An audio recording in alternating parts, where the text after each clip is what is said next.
everybody, and thank you for joining the latest Boutique Hotel News webinar, this time in partnership with Beyond Green and Ruckus. Today, we're going to be talking about optimizing operations for a sustainable future. I'm your host for today's webinar. In my day-to-day role, I'm the editor of Boutique Hotel News.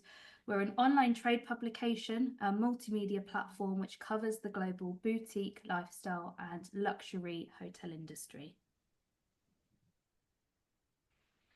So this webinar is actually forming part of a larger series all themed around sustainability. And one of our series sponsors is Beyond Green, a global collection of sustainable hotels. And we have a short video to play for you today.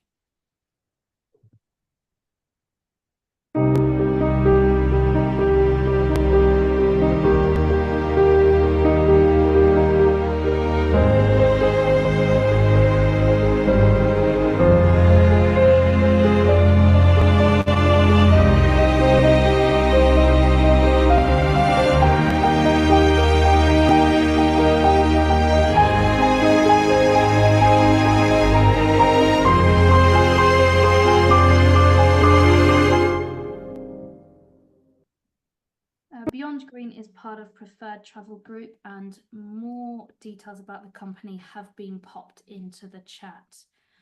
Another series sponsor is Ruckus, a provider of networking equipment. And we do have Steve Johnson on the call today. You'll be hearing from him very shortly. But before we do, we have another short video to play for you today.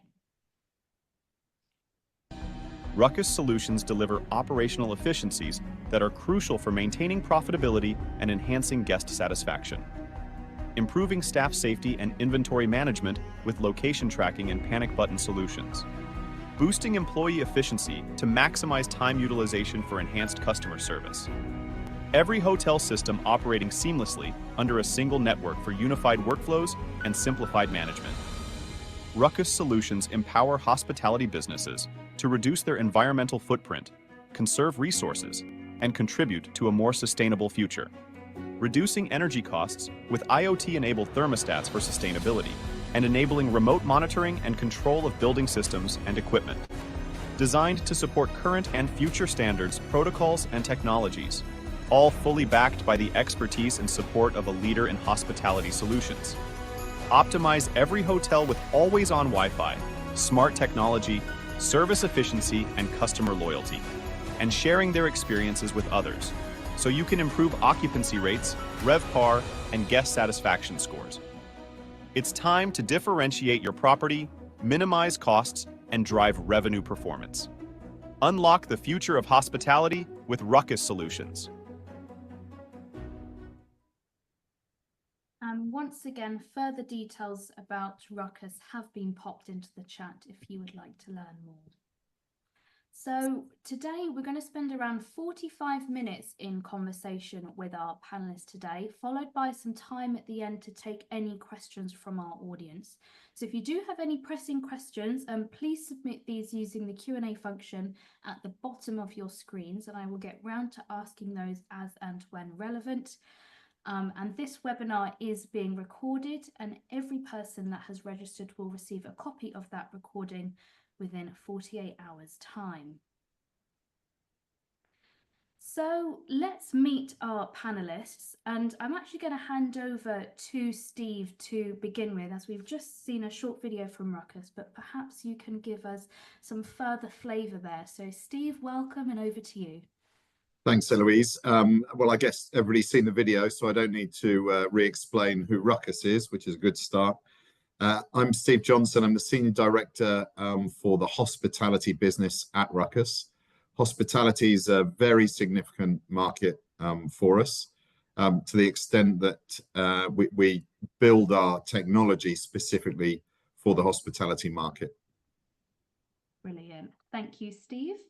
And I'm now going to move from left to right as per the PowerPoint slides, just so that it's easy for our audience members to follow. So let's head over to Gary next. Welcome. Hi, everyone. Gary Graham. I'm the Director of Operations and Program Development for Green Key Global.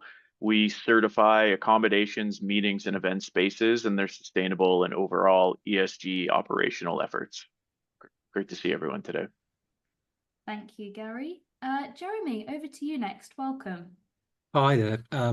Thank you, Eloise. Jeremy Parsons. Great to meet you all this afternoon. I'm the Sustainability Director for Malmaison and Hotel du Vin, hopefully a chain of hotels in England and Scotland. Many of you will have seen. We've got a range of hotels, particularly in older buildings, but the oldest probably being a Victorian prison in Oxford, and some in a much newer, brand new sort of developments. So we've got a whole range of energy efficiency and environmental challenges in those buildings to discuss. Thank you, Jeremy. And last but by no means least, Sarah, over to you and welcome. Hi, everybody. I'm Sarah Brewster. I'm the owner and director of the Stonehouse Court Hotel in Gloucestershire. We're a Grade 2 listed manor house in the Cotswolds, overlooking the Stroudwater Canal. And we have been on our sustainability journey since 2018. So excited to share some of that with you. Thank you, Sarah. And all the LinkedIn profiles of our speakers have been popped into the chat. I do encourage you all to connect because there's lots to get through today. And I'm sure there's a larger conversation to be had after today's webinar has finished. So I'm just going to spend some time, about 5 minutes or so, highlighting some context to today's conversation. And on your slides here, these are all stories of sustainability initiatives or projects that are happening at property level. So Hotel du Vin in Edinburgh has just recently undergone a 1.2 million renovation, including a serious upgrade to the hotel's kitchen to make it more energy efficient. Stonehouse Court Hotel has been on a journey for some time, since 2018 as we heard, to improve its sustainability. And the hotel's recently outlined a number of projects such as adding solar panels, shifting to renewable energy, a new recycling and waste minimisation scheme, all happening at the hotel. We're going to be learning from Sarah later. And Social Hotel in Paris has just been awarded Green Key certification. And as we heard from Gary, Green Key focuses on the operational aspects of tourist properties, and the certification is granted to those that have met certain criteria around environmental management, energy consumption, waste management, etc., etc. So we're going to be hearing from all of our speakers a bit later on today about what they're seeing in the market. To provide a different perspective, so to speak, I would like to highlight the challenges that we're also facing in the market. Far left story here, analysing over 15,000 hotels in 74 UK cities, research by Drax Electric Vehicles found that only 6% of city hotels provide access to EV chargers, which does suggest the need for further development in that infrastructure. I believe in the UK, electric vehicles account for about 4% of total cars on the road. In Europe, we're also seeing that the Department for Mobility and Transport is currently, at this moment in time, consulting on a product environmental footprint for the hotel industry. So this is an assessment method for quantifying the overall environmental impact of goods and services. And this will be the first time that the product environmental footprint is going to be applied to the tourism sector. And a finalised draft of the new rules for hotels are due to be published in H1 2026, with the rules applying in the second half of the year. We're also seeing mandatory reporting come into force this year under the Corporate Sustainability Reporting Directive, which will affect large hotel companies and those that are part of a group, followed by medium and small hotel companies in the following years. And over in the US, electricity prices have grown by 3.6% in the past year, which is outpacing general inflation. And a report by CBRE stresses the need to control expenses. This is for hoteliers to control expenses. And I quote here, with occupancy rates, extreme weather events, and socio-political dynamics influencing consumption, hotels have to stay vigilant in managing energy and water use. So that provides some background to today's conversation. And I would like to kick off with a question to Gary. I understand you're in Canada, but you do have some oversight as to perhaps what is happening over that side of the world, Gary. But what are some of the most cost-effective energy-saving strategies that you've seen implemented at hotels? I understand that you've been speaking to a vast number of hoteliers in your network. What's been the most promising and progressive initiative that you've seen implemented? Yeah, great question. I mean, obviously we're doing this for the planet, but there's so much of it that we still need to monetize sustainability and show the ROI, and so many of the initiatives that we've seen, there is some quick ROI, and where we've seen the quickest and most efficient is LED lighting upgrades. We can see that ROI up to from 6 months to 2 years. The energy use can be decreased by 70% just by doing that change. Also, smart thermostats and guest room energy management systems, where you're automatically adjusting HVAC systems when the rooms are unoccupied. Again, that's something where we can see the ROI of 6 months to a year or two. Low fixtures, water-saving toilets. It's a more minimal investment. And you can see that ROI nearly in a year. There's obviously a bit more robust, investing in energy efficient HVAC systems, where you're seeing that ROI in around 3 to 5 years, depending on the size of the hotel. And then we get into more deep retrofits, solar panels, things like that. And that's where it begins at an ROI at 5 years, but as Jeremy knows, the life cycle of a building can be far beyond 5 years. So there certainly is some quick wins even in some of those bigger investments as well. Gary, yeah, sorry, go ahead. No, please carry on if you've got something to add. No, I was just going to say what we've seen is in smaller properties, while they may have limited resources and capital, we've seen quick wins in the fact that some smaller properties are able to have better access to local providers, where they themselves are trying to enter into the marketplace by using the hospitality district, and seeing some ROI and just being able to, as opposed to going through massive procurement systems, they can identify some local suppliers and providers that can help them achieve their goals in a more quick and more bang for the buck, so to speak. Mm-hmm. What would you say to those hoteliers that are perhaps apprehensive of the upfront cost? And I'm so grateful that you highlighted what those ROI timelines look like, because I think it is important. But arguably, there could be some hoteliers in the audience that are listening today that haven't taken that first step yet. And I understand that it is a very challenging environment, especially when costs are increasing across the board. But what would be your advice, Gary, to those to nudge them over to take that first step, to start looking at that investment?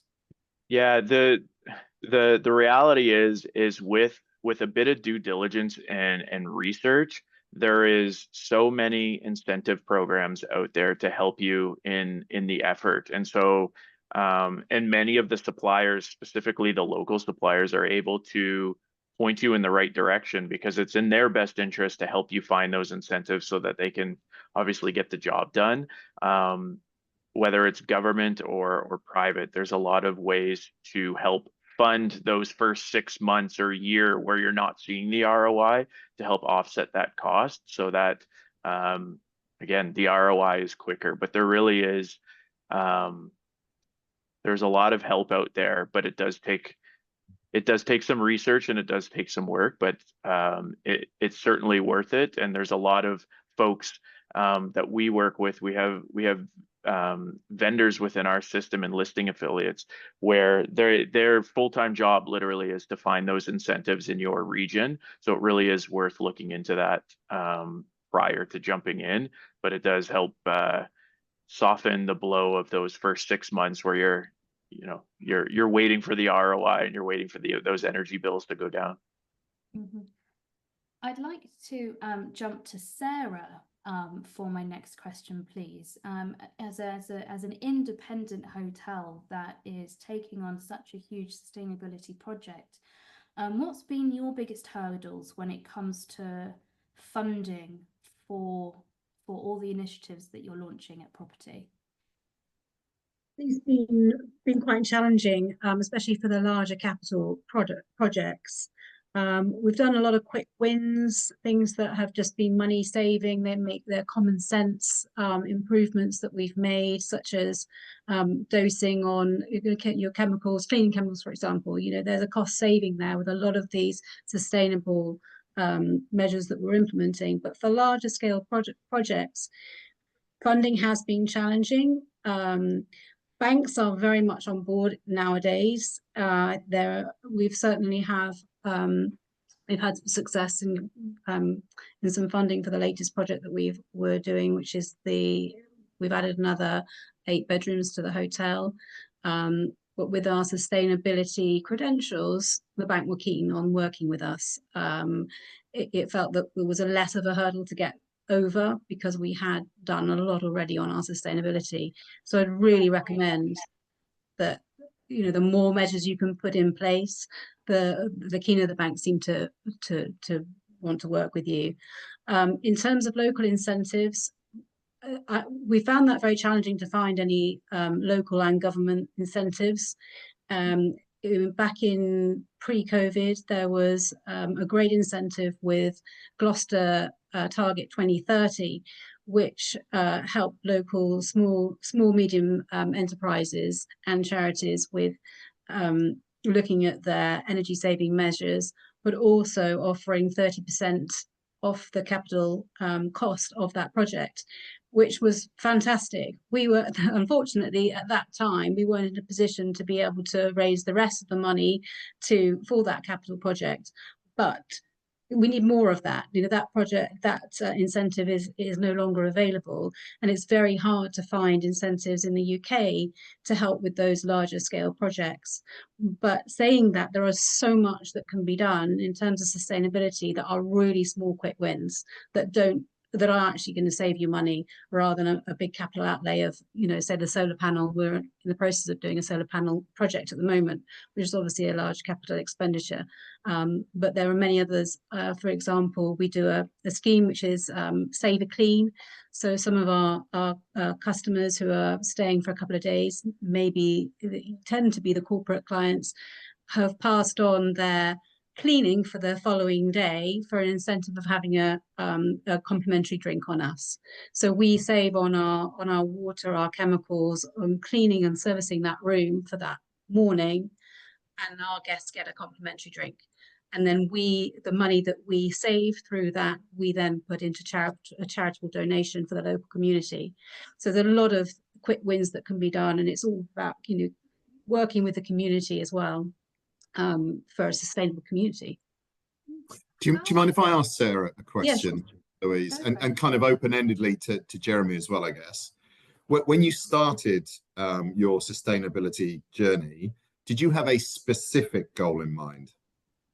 No, we knew we just wanted to become more sustainable for the future, knowing that actually as a grade 2 listed manor house, we needed to to be here in 10 years' time as a functioning business, having made cost savings, having been here for, improving our sustainability for the environment, and looked at all aspects.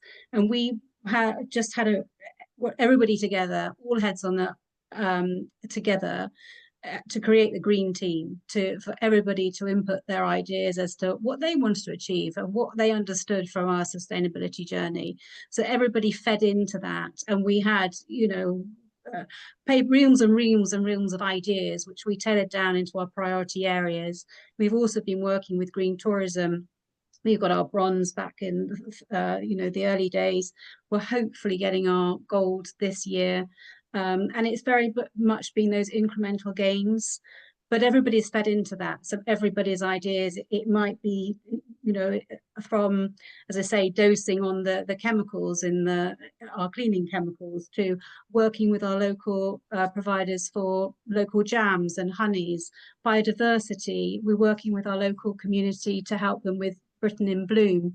Our gardeners have gone and helped implement a climate-friendly garden, and our local town, Stonehouse Town, won the award for Gold Award for Britain in Bloom. So there is so much more than just the energy savings. It is all-encompassing, and I think it's exciting for businesses to go on this journey, because it creates so many opportunities for employees and the local community and guests alike.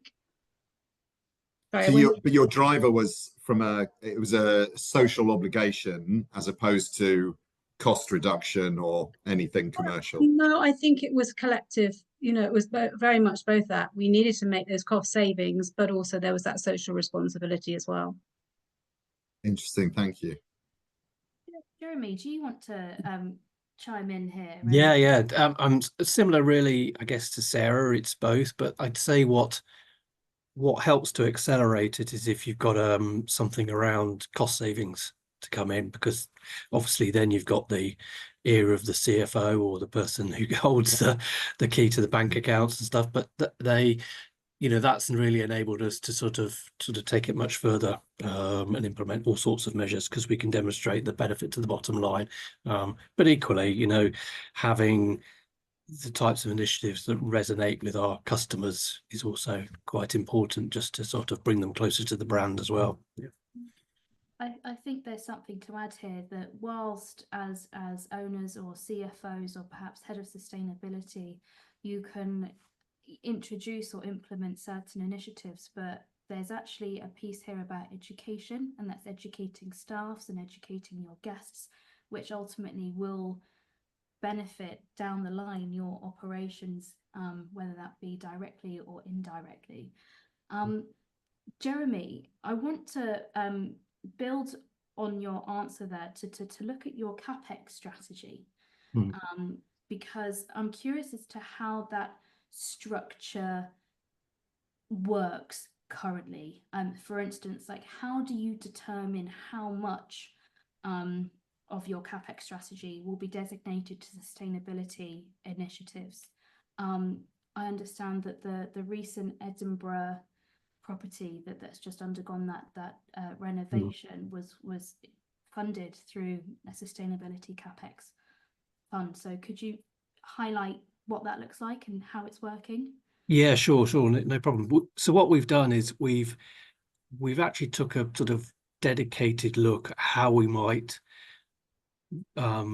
deploy energy CapEx across the hotels, Malmaison and Hotel du Vin, and in particular, we were potentially given a pot of money by the board to do that, but asked to really look and study where we might be able to generate savings and what those potentially might be. So we actually did sort of last year spent some time surveying all the hotels. It's obviously not a luxury everybody will have, but really looking at quite a lot of the sort of heating, cooling, lighting infrastructure to see what the potential was there. But probably also a third of the CapEx program has come from sort of more sort of innovative ideas, and I'll perhaps fill in a bit more of what all that sort of means. So so in terms of the big chunks of CapEx, I mean, we really started to look at lifetime expired equipment, boilers that were 20 years old, lack of controls on them. Obviously LED has been mentioned by Gary earlier. That's obviously a big one, and trying to get that program sort of finished. We've done a lot of sort of boiler replacements, air conditioning units, those sorts of things that we can see, particularly with the change in boiler technology over the last 20-30 years. We can see a sort of 20-30% saving from having more efficient equipment. But I guess also there's some quite interesting ones as well. So the Edinburgh example, Eloise, you mentioned, was one. We got a particular problem in the Edinburgh hotel where it's a basement kitchen. It's very poorly ventilated, and we have quite a few air conditioning units mounted in the ceiling there. But despite that, during the summer, the kitchen is over 40 degrees, which is possibly quite hard to believe in Edinburgh. And at its worst, you know, the kitchen staff working 15-minute shifts and then go outside to sort of cool down. Now, by coincidence, the kitchen was next to one of our most expensive suites, you know, our nicest suites in the hotel, which, you know, you can imagine during various events at Edinburgh, you know, goes for sort of quite a bit of money. So in that instance, was just an interesting one. We were able to sort of switch the you know, traditionally in a hotel kitchen or a restaurant, you know, the gas hobs will go on at 7 in the morning for breakfast and tend to stay on to 8 or 9 o'clock at night. It's almost the second thing the chef does after he switched the lights on in the kitchen in the morning. So a move to induction hobs was something that would really reduce the heat in the kitchen, as probably, I can't remember, 60-70% of you know, the energy coming off a gas hob is actually transferred to sort of heat in the environment around it. So and by doing that, we could then reduce the load on the 3 or 4 air conditioning units in the kitchen. But most importantly, it's transformed that kitchen as a place to work and retain employees and everything else. So so that was one. A couple of other quick ones we've done. You know, we've had, you know, over time, some of our hotels seem to accumulate lots of random fridges and freezers as the need arises due to events and growth in, you know, it might be meetings or, you know, as a sort of venue. So we've sort of looked at hotels, and we found in some hotels we've got 15 or 20 small fridges, and we've actually taken those out and replaced them with a walk-in fridge, which is much more efficient. And then finally, just the other one to mention is, you know, and Sarah, I think, sort of touched on this a bit as well, is one thing we've really found is getting employees involved. And actually, we're currently running a competition across all our hotels with quite a substantial prize, which is they're all competing to sort of save the most energy over a sort of 12-month period. So it's really, you know, getting the staff involved in all the things we know, but you walk around a hotel and you see lights left on and this, that, and the other. So it's really sort of getting staff involved, and that works quite well with all the awareness and the discussion around the investment we're making in improving the energy efficiency of all the hotels as well. So the two dovetail quite nicely. Thanks, Jeremy. Let's bring Steve into the conversation here. I'm actually going to fire a question over to you this time, Steve. So there's clearly, as I mentioned, tech is needed in order to collect the data, in order to understand how you can optimize one's operations. And I understand that hotels sit on a lot of data, and in order to make the right decision and to make an informed decision, one must not just collect that data, but truly analyze it to understand where they can have the best uptick, best achievement, best benefit. So, Steve, with that in mind, how can hotels ensure that they're not just collecting this data on energy consumption and performance, but actually truly using it to drive that meaningful change?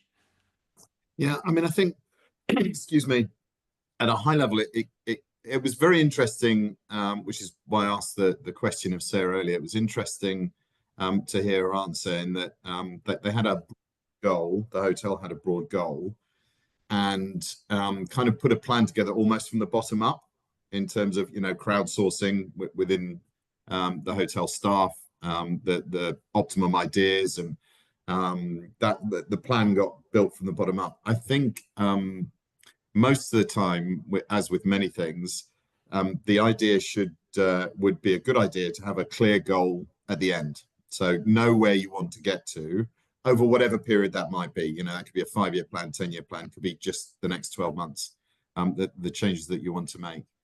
And if you've got that, and the other important thing, I'm not sure whether it was Sarah, I guess it's Jeremy for his organization, but the other important thing is to have somebody that owns that, the process, so owns the achievement of that goal and is responsible for it.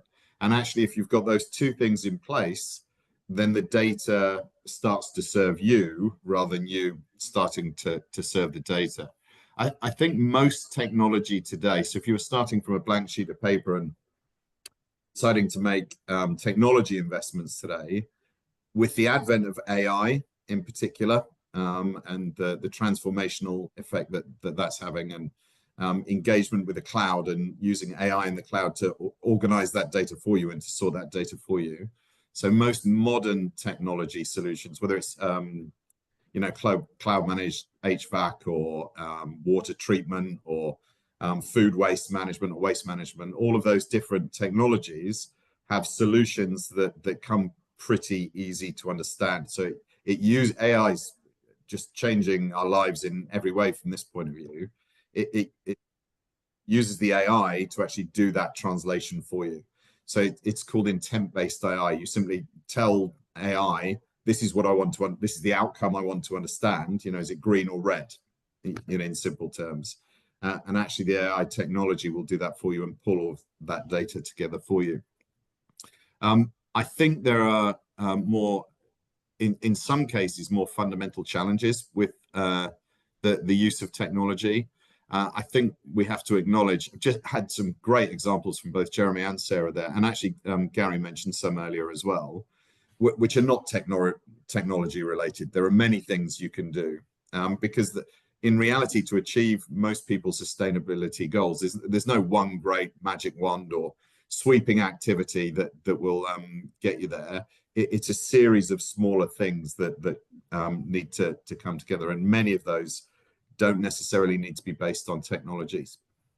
But with the technological ones, the key thing is to ensure that you have the foundation of all of that technology, which is the connectivity.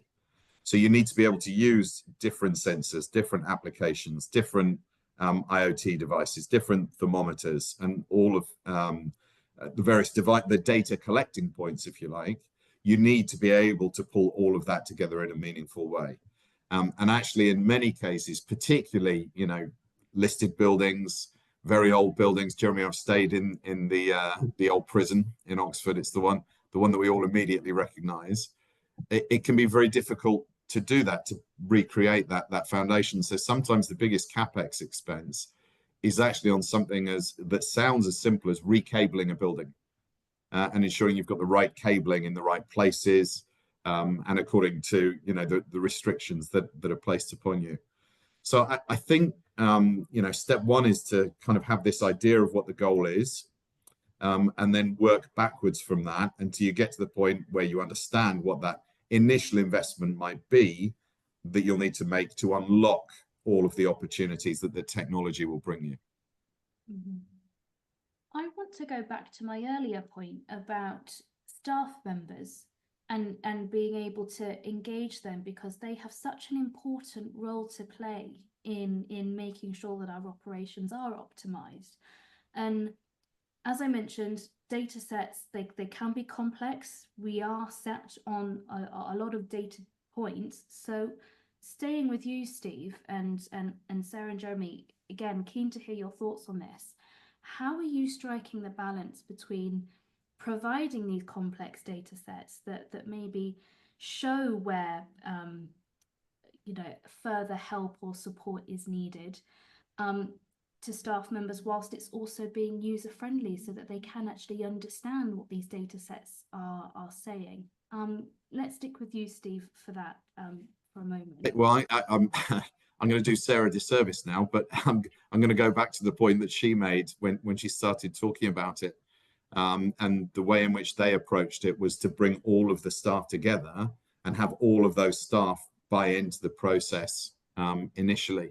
Technology itself doesn't need to be complicated, and it's even less complicated these days with the advent of AI, as I was just saying. So the way in which the data presents itself is very manageable these days. Same as it is in our home. You know, we can walk around our house today with our phone and turn lights on, turn the TV on, you know, manage the heating, all of those things.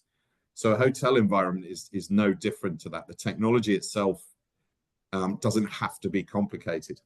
I think the bit that's harder to do is to get everybody on board so they understand how each of them individually can contribute to it. And Sarah's model of just bringing everybody together and asking everybody, you know, to buy into it with ideas and buy into the goal of becoming a more, you know, socially responsible environment, I think is the right way to do it. Sarah or Jeremy, do you want to chime in? You know, especially. Yeah, thanks, Steve. Yeah, the workforce engagement, you know, has been fundamental, and I think that is one of the most challenging aspects of our sustainability journey, because it's maintaining that consistency. And you know, you've got a champion at the hotel, but if that champion moves on to pastures new, then you've got to refine that champion. Luckily, we've got our general manager's been with us 13 years now, and he is very passionate about it. It did take a while, in fairness.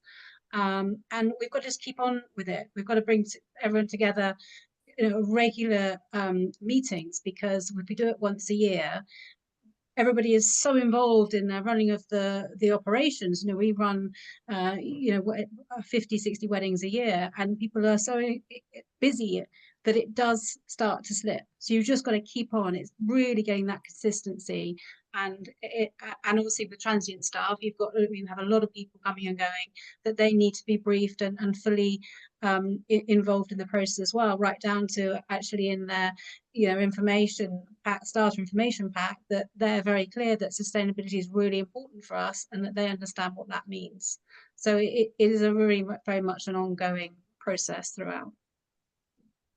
Yeah, one thing we've looked at is sort of building on that, is how we can engage the hotels in a different way on their energy use. And we've used quite a simple sort of heat map over a sort of typical 24-hour period, where it's sort of green when the consumption's low and red when it's high.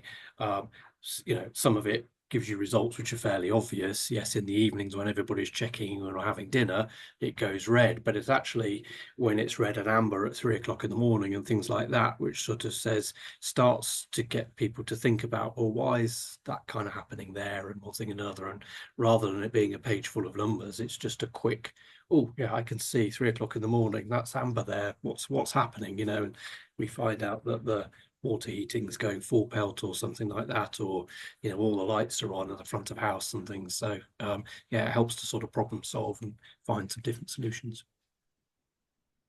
Gary, let's bring you back in here.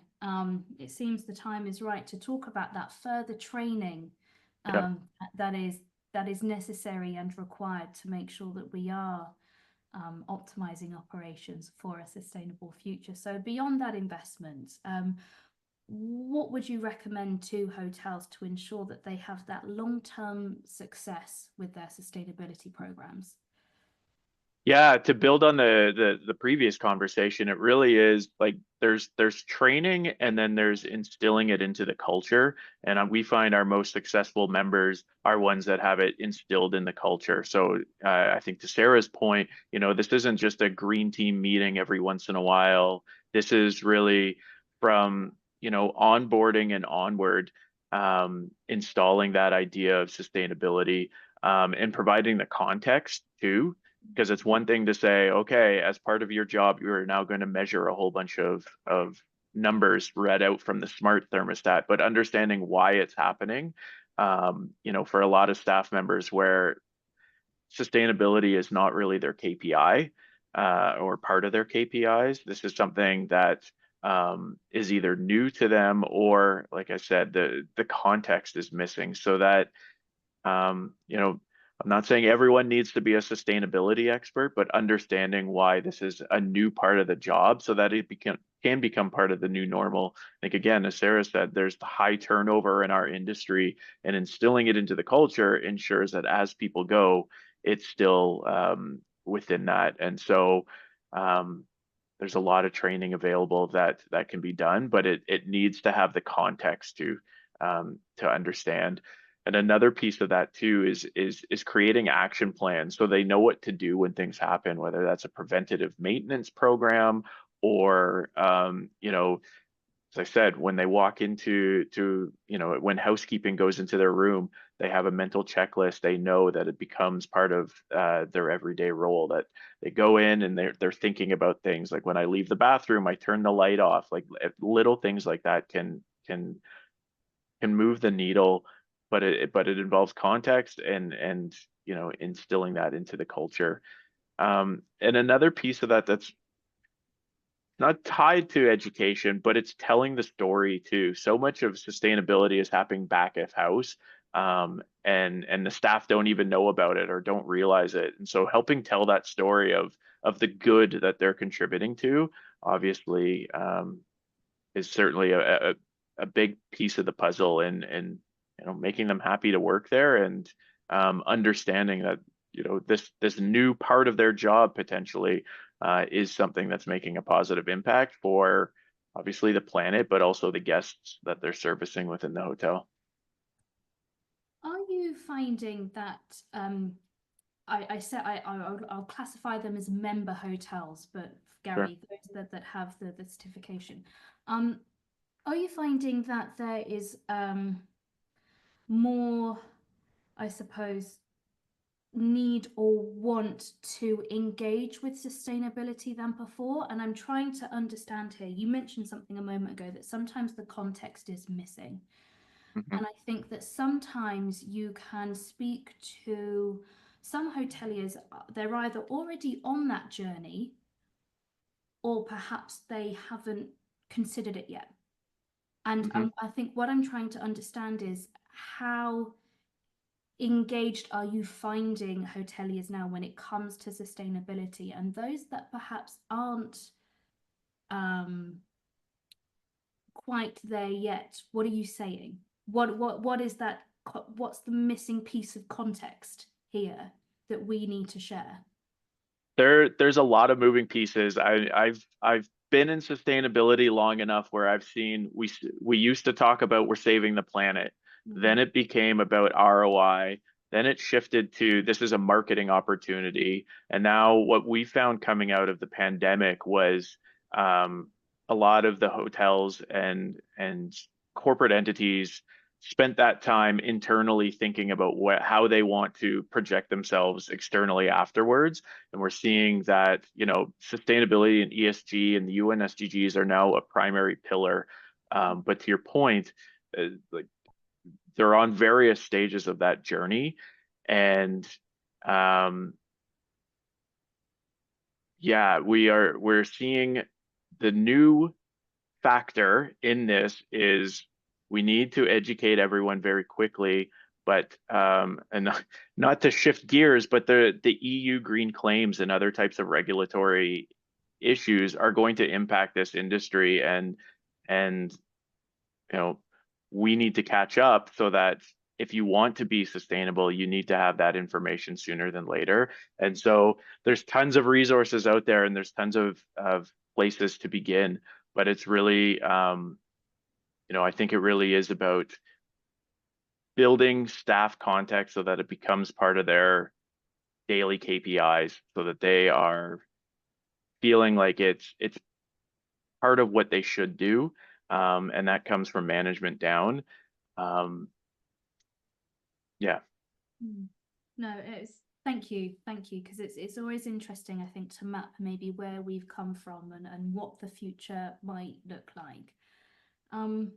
I want to spend a few minutes. We've talked a lot today about energy and energy efficiency, but we haven't touched on water much, and we haven't touched on waste. So I do just want to shine the light on these two areas very, very quickly. So Jeremy, I want to come to you first, overseeing a large portfolio, of which there are a lot of spas, may I add. So on the waterfront, can you highlight some water conservation techniques that have worked well? Yeah, I guess they may not be the obvious ones. I mean, we have, being a, relatively high-end hotel, with some very nice rooms and particularly very fancy bathrooms, a good strong shower and a bath is part of the proposition to the customer. So it's an area where, be honest, we've experimented quite a bit with. The obvious answer is low flow fittings and things like that. We've not necessarily found the balance between the low flow fittings and still retaining a waterfall powerful shower, if I'm honest with you. So it's something that we've tried and we've backed out of. We've probably had too much feedback and complaints over. Where we have been able to focus, and perhaps is not so obvious, is actually in its perhaps not quite so front of house, but is how much and the volume of hot water we actually produce. Now, one of the issues in the hotels is being able to provide enough hot water on a Saturday evening, say, when everybody's preparing to go out, and so and the balance for us is really about, what we found, particularly in this energy capex program, is we're producing far too much hot water. We're producing probably, a third more than we need even on that peak Saturday night. So when we've been undertaking the heating and hot water upgrades, we've really analysed how much water we need, and where necessary, we've cut back on the size of the tanks or put some more instant heating solutions in place. Particularly, that Saturday night thing, you can cater for some of that demand by having more instantaneous heating that you're obviously not paying for the other 6 days of the week, or however many. So probably not the answer maybe you were expecting, but we have found ways to try and address water usage.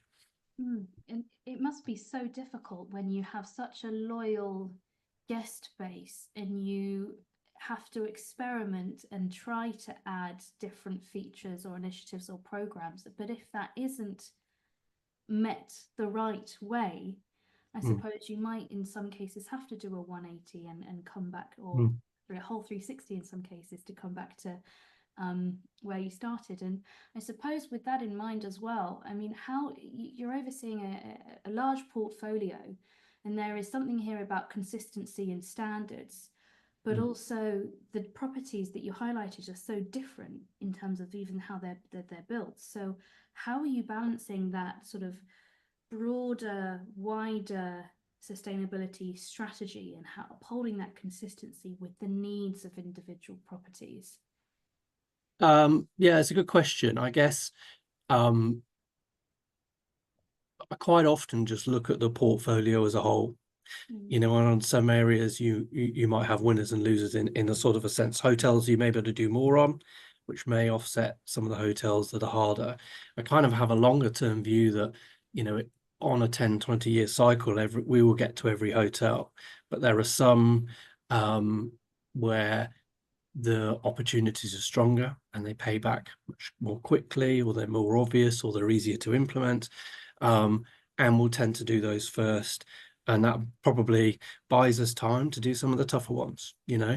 But actually, my experience last couple of years, I'd say there's something that you can do everywhere, big or small. There's an opportunity everywhere, and that's good because you make a numbers impact in terms of carbon, energy use, and ROI, but also we've got some great messages for customers around what we do sustainably, but actually also doing things in the sort of hotel infrastructure also helps staff see that we're that we're committed and doing things, and that also helps with their engagement and switching the lights off down that corridor it's not being used or whatever it might be, you know.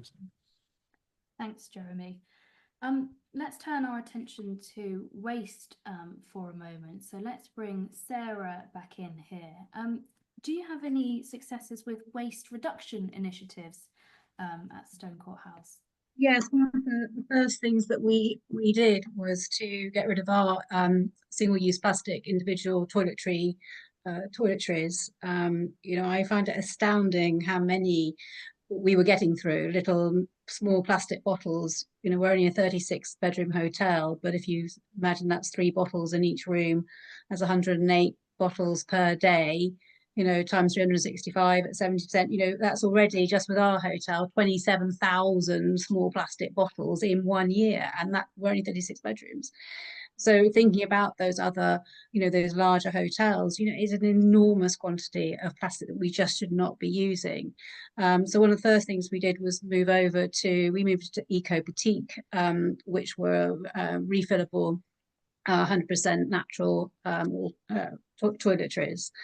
In terms of the cost wise, there wasn't much in it. I mean, you know, we reviewed it and analysed it, thinking there was going to be this huge expense by changing over, but actually there wasn't much in it, and it's just a matter of operationally of refilling the refillable bottles.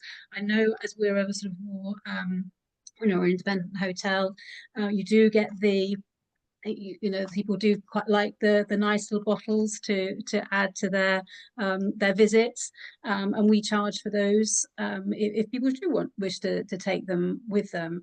I know I have seen in some of the larger hotels that you know, dispensers that are attached to the walls, but I also see these little bottles everywhere still, and I just think we could have such a huge impact in just cutting all that out if there was some legislation to say, you know, as there is with straws, that we don't use, you know, the single-use toiletry bottles. So that's one of the biggest things that we did.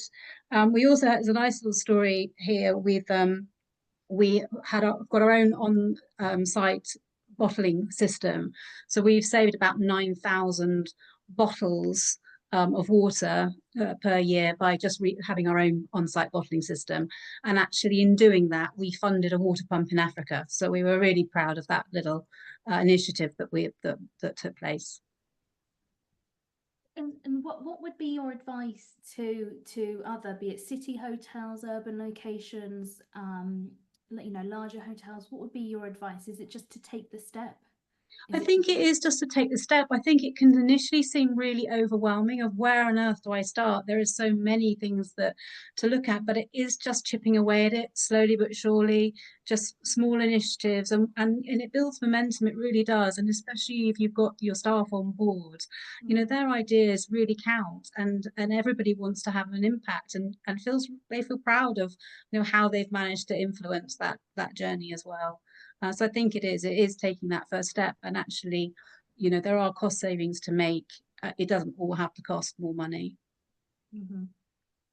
And I would like to give the final word to Steve, because we are all about moving forward. So I'd like to think that, you know, we as a media brand play a role in actually helping to drive the industry forwards, but I need some help from our experts here, and I'm curious to learn about emerging technologies that are truly going to have a huge potential in driving sustainability within hospitality. What are your thoughts here? Okay, well, I think I've already mentioned it, which is AI, and intent AI in particular is going to be completely transformational. It might surprise a lot of people, it might not, but the technology to be able to do some of the things that are either being deployed today or are being talked about being deployed today, the technology has been around for a very long time. We have had the bits and bytes to be able to do these things for many years. The challenge has been adoption. Now, part of that has been cost, but a far, far bigger part of it has been, you know, relating to the question that you asked earlier about the ability to translate data into meaningful action and have some kind of bridge between raw technology and actual use case and outcomes and so on. And AI is absolutely going to be that bridge, not just in the translation one way, but in terms of the way it will create on your behalf as well. So perfect example, we've been talking about now, we're releasing it later this year, the ability to go into the management platform that controls all of the Ruckus network, the access to the Wi-Fi and the switches and everything. And there's an ability to go into the AI management part of it and simply click a button that says, I want you to be more sustainable, or I want you to go into energy efficient mode. Now, there's a whole load of very complex stuff that happens in the background, but for the user, it's a very, very simple on-off button. And I think you're going to see more and more of that, which will make more and more of the technology far more adoptable as we move forward. Thank you, Steve. I look forward to seeing progress from all of you involved, actually, because I think we all have a very key role to play in this. So Steve, Sarah, Gary and Jeremy, thank you so much for your insights and contributions today. I just have some closing slides that I would like to run through before we close off. And we're going to leave the webinar open just at the end for you guys to follow up, or our audience members to follow up on any links that we have popped into the chat today. Our final webinar in our sustainability series is taking place on Monday, the 24th of March. We touched on it today. It's super important. It is how to create a sustainable culture at your hotel. We would love to see you there. Please join us by subscribing using the link that's been popped into the chat. And something that we have touched on today is it's a difficult environment that we are operating in. And in fact, I'm going to be sitting down with Mark Fuller, owner of a boutique hotel in London, talking about how to build resilience in a challenging market.